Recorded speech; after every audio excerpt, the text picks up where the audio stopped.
Now, this causes a magnitude of problems. Pages with redirects, especially if they're older pages, it continues that crawl. If a page has 0 links, if a page gets, it doesn't have to be 0, but if it's little traffic, like little tiny bits of traffic, like it's not even worth it for us to have this page up, it doesn't produce sales, remove the page. It shouldn't be there. So what we're going to do here is we're going to grab these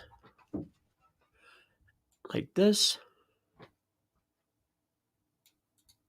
copy, and we're going to bring them into our pad. Okay.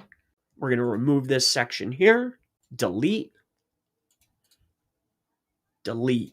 and then we'll resubmit sitemap and make sure that they have an updated robots.txt file.